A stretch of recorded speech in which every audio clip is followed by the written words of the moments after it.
ഞാൻ പ്രതീക്ഷിക്കും. വരാം. വീട്ടിലിപ്പോ ഞാൻ മാത്രമേ ഉള്ളൂ. ആരും ഇല്ലെന്നുള്ള തോന്നലൊന്നും വേണ്ട മോളെ. ഞങ്ങളൊക്കെ ഉണ്ട്. മോക്ക് എല്ലാവരും ഉണ്ട്. അത് തന്നെയാ ഞാനും പറയുന്നേ.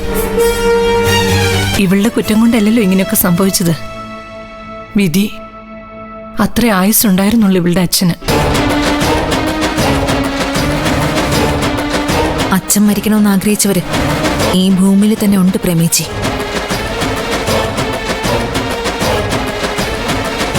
എന്തിനാ അവരത് ചെയ്തെന്ന് എനിക്ക് നന്നായിട്ട് അറിയാം. സത്യത്തിന്റെ വാ എത്ര കാലം മൂടിക്കെട്ടും? ഇന്നല്ലെങ്കിൽ നാളെ അത് പുറത്തു വരും. പോലീസിനോട് ഒന്നും കൂടി ഉഷാറാവാൻ പറയണം. ഇങ്ങനൊന്നും അല്ല കേസ് അന്വേഷിക്കുന്നത്.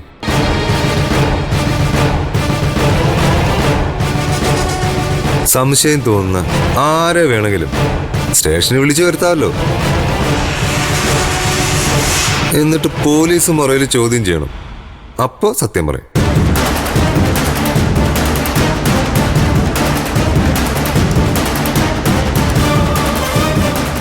സത്യം പുറത്തു വരണമെന്ന് ഞങ്ങളും ആഗ്രഹിക്കുന്നുണ്ട് മോളെ. നടേശൻ സാറിന്റെ മരണത്തിൽ ഉത്തരവാദികളായവരെ കണ്ടുപിടിക്കേണ്ട ഞങ്ങളുടെയും കൂടെ ആവശ്യമാണ്. അതെന്താ അങ്ങനെ പറഞ്ഞത്? അതങ്ങനെയാ.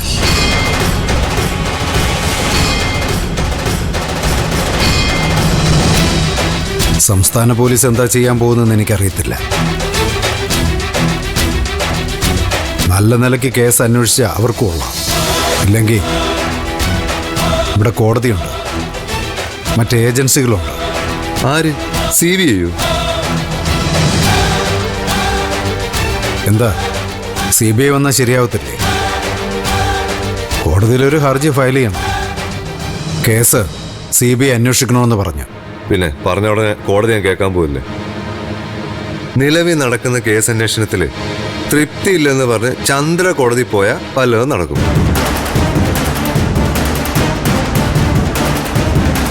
ചന്ദ്ര അത് ചെയ്യുമോ? നിലവിലുള്ള കേസ് അന്വേഷണത്തില് ചന്ദ്രയ്ക്ക് തൃപ്തിക്കുറവൊന്നുമില്ലല്ലോ. ഉണ്ടോ? എനിക്ക് തൃപ്തിക്കുറവൊന്നുമില്ല. ചടങ്ങ് തീരാൻ കാത്തിരിക്കാൻ ഞാൻ. പിന്നെ ചെയ്യേണ്ടത് എന്താണെന്ന് എനിക്ക് നന്നായിട്ട് അറിയാം.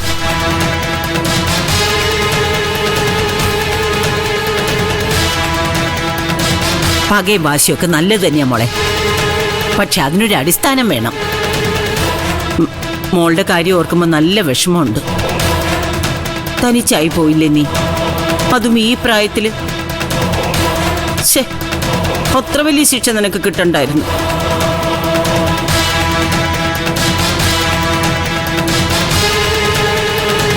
അത് തന്നെയാ എനിക്കും പറയാനുള്ളത്. മോൾ ആരോടും ദ്രോഹമൊന്നും ചെയ്തിട്ടില്ലല്ലോ. എന്നിട്ടോ എന്തുകൊണ്ടാ ഇങ്ങനൊരു ഗതി വന്നതെന്ന് എത്ര ആലോചിച്ചിട്ട് എനിക്ക് മനസ്സിലാവുന്നില്ല.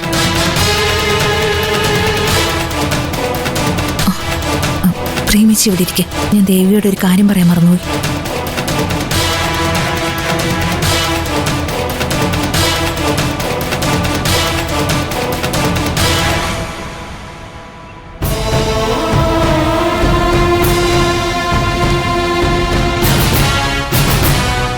കേട്ടില്ലേ നിങ്ങളുടെ അമ്മ ചോദിച്ചത്? എന്താ ഞാൻ മറുപടി പറയണ്ടേ? എനിക്കിങ്ങനൊരു ഗതികേട് വരാൻ കാരണം നിങ്ങളാണെന്ന് പറയട്ടെ ഞാൻ. ഞാനോ? എന്താ അല്ലേ? നിങ്ങളുടെ തന്നെയാ ഇതിന്റെ പിന്നിൽ. എന്നെ നശിപ്പിക്കണം, അതാ നിങ്ങളുടെ മനസ്സിലിരിപ്പ്. ഇതാ ഞാൻ നേരത്തെ പറഞ്ഞത്. എനിക്ക് പറയാനുള്ളതും കൂടി ഒന്ന് കേൾക്കണമെന്ന്. കേട്ടിരുന്നെങ്കിൽ ഒരിക്കലും ചന്ദ്ര ഇങ്ങനെ സംസാരിക്കില്ലായിരുന്നു. നിങ്ങളുടെ ഒരു വിശദീകരണം എനിക്ക് കേൾക്കണ്ട. എന്റെ അച്ഛന്റെ ചിത കത്തിയെരിയുമ്പോ അതിലും വലിയൊരു ചിത എന്റെ മനസ്സിൽ കത്തിയെരിയുന്നുണ്ടായിരുന്നു. ഇപ്പോഴും കെട്ടടങ്ങിയിട്ടില്ലാത്ത ആ പകയുടെ ആ ചിതയിൽ വെന്ത് വെണ്ണീറാവും നിങ്ങള്. അതിനുവേണ്ടിയാ എന്റെ അച്ഛന്റെ ചിതയിൽ തൊട്ട് പ്രതിജ്ഞ എടുത്തത്. നിങ്ങളെ നശിപ്പിക്കും. അത് നടപ്പാക്കാനാ ഞാൻ ഇനി ശ്രമിക്കാൻ പോകുന്നത്. ചന്ദ്രേ, ഇതിന്റെ പേര് മുൻവിധിന്ന്. ചത്തത് നടേശൻ സാറെങ്കിൽ കൊന്നത് ഞാൻ. കഷ്ടമാണ് ചന്ദ്ര ഇത്. നടേശൻ സാർ അത്ര നല്ലവനൊന്നും ആയിരുന്നില്ലെന്ന് നിനക്കും അറിയാലോ.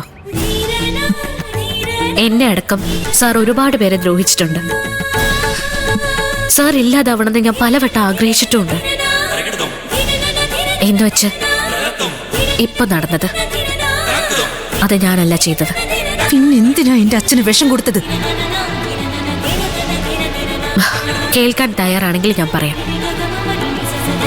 അന്നത്തെ ദിവസം ആശുപത്രിയില് അച്ഛനെ ആരൊക്കെ സന്ദർശിച്ചു എന്ന് ചന്ദ്രയ്ക്കറിയോ? എനിക്കറിയണ്ട. കേസ് അന്വേഷണം വഴിതെറ്റിക്കണമെന്ന് നിങ്ങൾക്ക് ആഗ്രഹം ഉണ്ടായിരിക്കും. അതിന് നിങ്ങൾ പലതും പറയും. ആ ചതിക്കുഴിയിൽ വീഴാൻ എനിക്ക് ഉദ്ദേശമില്ല. റൂബി എന്റെ ഫ്രണ്ടാ. എനിക്ക് നന്മ വരാത്തതൊന്നും അവൾ ചെയ്യില്ല. അവൾക്ക് ചില സൂചനകളൊക്കെ കിട്ടിയിട്ടുണ്ട്. തെളിവ് ശേഖരിച്ചുകൊണ്ടിരിക്കുക. അത് കഴിയുന്നതോടെ പോലീസ് ജീപ്പ് ഈ മുറ്റത്ത് വന്ന് നിൽക്കും. കള്ളക്കേസ്, കള്ള അറസ്റ്റ്. ചിലപ്പോ നിങ്ങളെ കൊണ്ട് അതൊക്കെ സാധിക്കുമായിരിക്കും. എനിക്ക് പേടിയില്ല. എനിക്ക് എന്റെ നിയമത്തിൽ വിശ്വാസമുണ്ട്, ദൈവത്തിലും വിശ്വാസമുണ്ട്. ഇത് രണ്ടും എന്നെ ചതിക്കില്ലെന്ന് നല്ല ബോധ്യമുള്ളതുകൊണ്ട് കൊലുങ്ങാതെ തന്നെ നിൽക്കും ഞാൻ. നിങ്ങൾ എന്തൊക്കെ പറഞ്ഞ് ഭീഷണിപ്പെടുത്തിയാലും എന്തൊക്കെ ചെയ്താലും ആ വിശ്വാസമൊക്കെ തകരും. തകർക്കും ഞാൻ. കുറിച്ചിട്ടോ നിങ്ങൾക്കിനി ഒരിക്കലും സ്വസ്ഥത കിട്ടില്ല. ഞാനത് നശിപ്പിച്ചിരിക്കും. ഇതിന്റെ മറ്റൊരു പ്രതിജ്ഞ, പാലിക്കപ്പെടുമെന്ന് ഉറപ്പുള്ള പ്രതിജ്ഞ.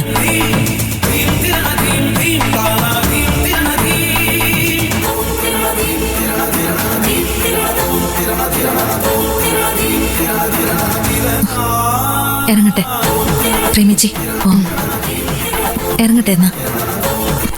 എന്നാ ശരി.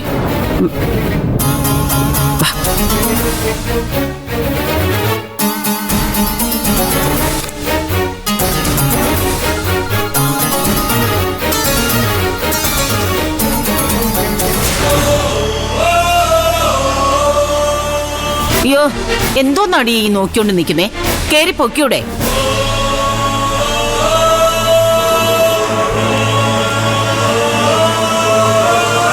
പ്രാർത്ഥിക്കാം മോളെ, നിനക്ക് നല്ലത് വരെ.